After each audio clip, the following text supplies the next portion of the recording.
morning, ladies and gentlemen.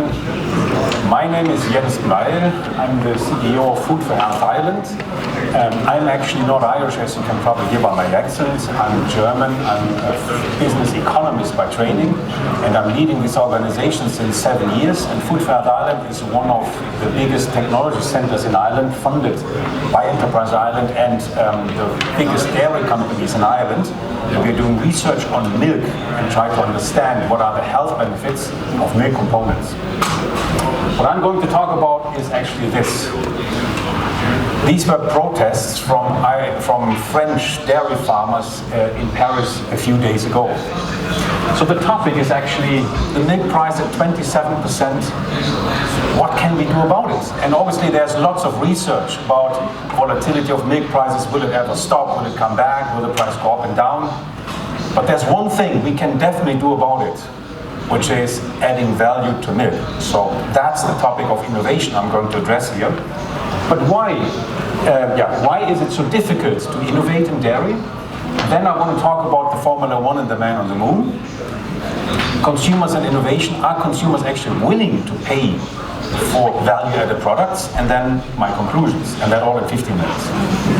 So dairy innovation, why is it so difficult? You know, if we could innovate in the dairy industry, why are we not doing it? Because if we could, then obviously the milk price would probably not always so volatile.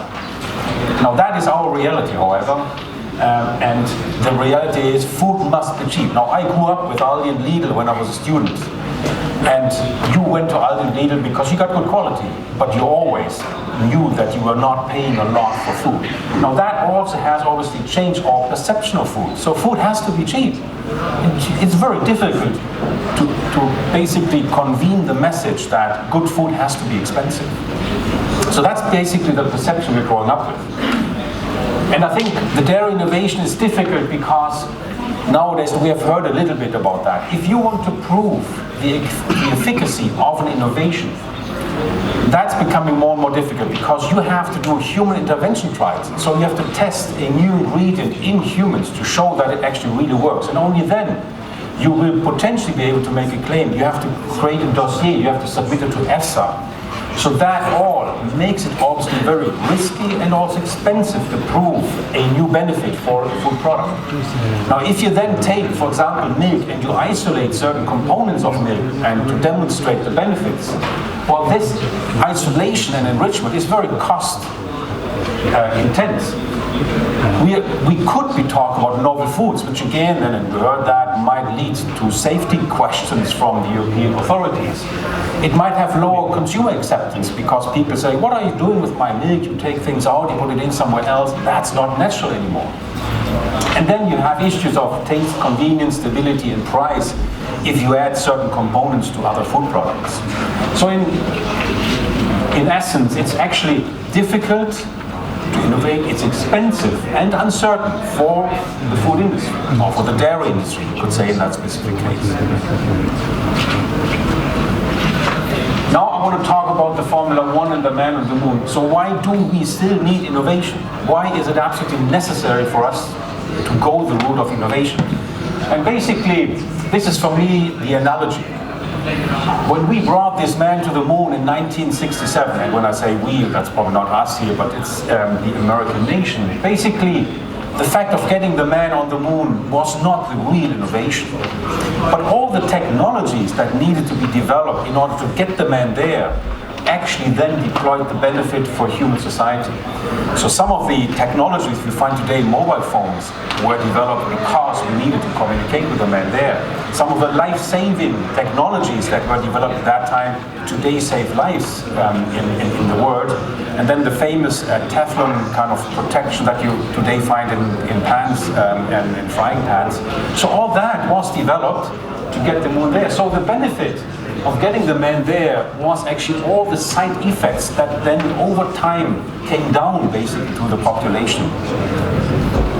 And what I want to show you now is what my analogy would be for disruptive innovation in the dairy industry. So you can basically say we have a rough distribution between food on the one side and then pharma on the other side. And there's also quite a regulatory benchmark between these two areas. When we talk about pharma, we talk about patients and we're talking about treating diseases. When we talk about food, we talk about enjoyment, we talk about indulgence, and we talk also about preventing diseases. We could basically structure it in a funnel like that. And the biggest part of our food is actually what we would call traditional foods. That's high volume, it's cheap products, and it's low margins for the producers. So that's roughly 6 to 7% of all the food that's being produced in the world. The second area we would maybe call the healthy, natural, or the food minus, because we might take out certain elements like salt, sugar, or fat. And then we talk about healthy diets, we talk about maybe lower portion sizes, natural safe ingredients. That would be probably 50 to 20% of our food industry. And then we have something which we call the value-added nutrition. So that's where we add elements to food in order to make them healthier. So here we talk then about products that are working for obesity, heart health, immunity, muscle metabolism, for example. And then at the very end, we have this disruptive innovation. And that's really at the end of the channel. It's almost scratching the line to the pharma industry because we are using technologies that the pharma industry would use. For example, setting up a human intervention trial. It's almost like a clinical trial in pharma. Some of the analytical capabilities that we need in order to have this disruptive innovation are coming from pharma. So that really, this kind of high-scale research helps us to understand the factors that impact human health. And this then kind of gives the food industry basically the science, the technology, but also the credibility to innovate in food. And that's why Nestle has a research center and spends 500 million a year in order to understand what are the factors that influence human health and how can we improve on that. And that then eventually goes down to the bigger area of the societies, and that probably has the biggest impact in terms of health on the society. If we understand how a protein works in the body, well then we can also take fat out of a product, for example. And then eventually it should come down to very simple recommendations, and that is then often the biggest market opportunities for the companies. So what we finally want to achieve is that we are moving the food area more towards the farmer, because if we have healthy food and we can prevent people from developing diseases, well then we don't need to take so many drugs at an early stage. And at the same time we try to push this area more down there so that the population can really have more of the health food, in order to prevent the diseases. So there are some examples, which is what I want to show you. Now, vitamins. Today, everybody knows what vitamin C is, but the isolation characterization of ascorbic acid only happened in 1928, and there's an EFSA claim today on the health benefits of vitamin C. Now, it took quite some years, but that's actually what is necessary in the food industry. So this disruptive innovation takes a long time to really trigger down to the mass markets, but it's happening. Another example, probiotics. The research on modulation of gut flora started at the beginning of the 20th century. That's when we understood what's actually happening in our gut.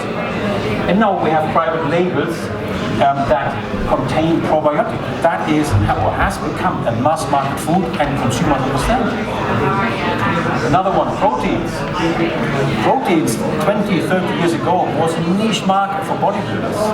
So from the bodybuilder niche, it has become a mass market product basically. You get now special K with protein.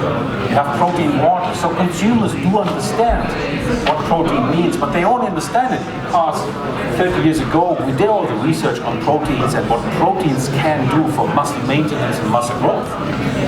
But it takes time to really bring it down to the mass market. And that is then another example of the Formula One, which I think is a very nice analogy again. Now, Mercedes-Benz obviously won the Formula One. And they use that actually to show that if we can win Formula One, obviously we are able to build also very good cars, that are safe and good on the streets. So that image of, we are really at the top, at the forefront of development and technology helps these companies to really also to improve their marketing image. That's basically what they're made of. Now the question is always, okay, you might say, yeah, you talk about Aldi and people don't want to pay for food. So you have a new product with a health benefit or an innovative feature. Are consumers paying for that? So just give you a few examples, which is actually quite nice to see. Now, this is Coca-Cola. You could say Coca-Cola is the classic energy drink. Now this product, 5-Hour Energy, was launched in the US in 2008. It's now $1 billion brand, and you pay actually $41 per liter. So you pay roughly 20 times as much. And basically, you get energy, same as Coca-Cola. This is also nice. That's just a standard multivitamin juice. Now this is cocoa. That's a natural superfood juice, coconut water. And that's the strongest growing brand in Europe. Here you pay $6.80 per liter, so roughly almost 10 times as much as for normal juice. And here, this is also quite nice. You have a normal apple, costs roughly 20 cents. Then you find this product in the Netherlands in the supermarket, where they just take the same apple, slice it, bake it in the oven, put it in a bag. You pay 5 times as much. That's what you pay for convenience. So you see that consumers are paying for the benefits if they understand the value of it. Another one here for health benefits. You all know Actimel, obviously. That's probably the most successful functional food we have in the world. Now, what Actimel is basically a drink yogurt with a few added bacteria. But if you buy Actimel, you're not buying a drink yogurt. You are buying resistance, immunity, health benefits. That's the proposition, and that's why you pay 5 times as much for basically a yogurt drink. This is another one, Coke Diet. That's probably what diabetics drink because it doesn't contain sugar. Now this is a product from Busana, which is just having specific components that allow to manage glucose levels for diabetics. And here again, you see that 3.5 times the price.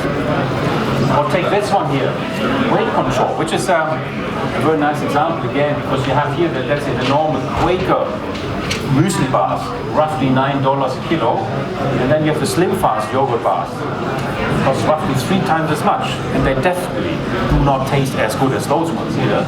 But you're not buying a muesli bar here, you're buying weight control. So you're buying a benefit, and if the consumer understands the benefit, she or he will be willing to pay for the benefits. So that brings me to the conclusions. And I have a minute, yeah? So, my first conclusion. The dairy industry must generate disruptive innovations to create future sustainable value and ultimately to achieve a higher milk price. And I'm absolutely convinced that you can only escape the commodity trap if you innovate. And that is expensive, it is difficult, but there is absolutely no other solution or no other alternative. So disruptive innovation is difficult, it is uncertain, and it is expensive, but it is without alternative.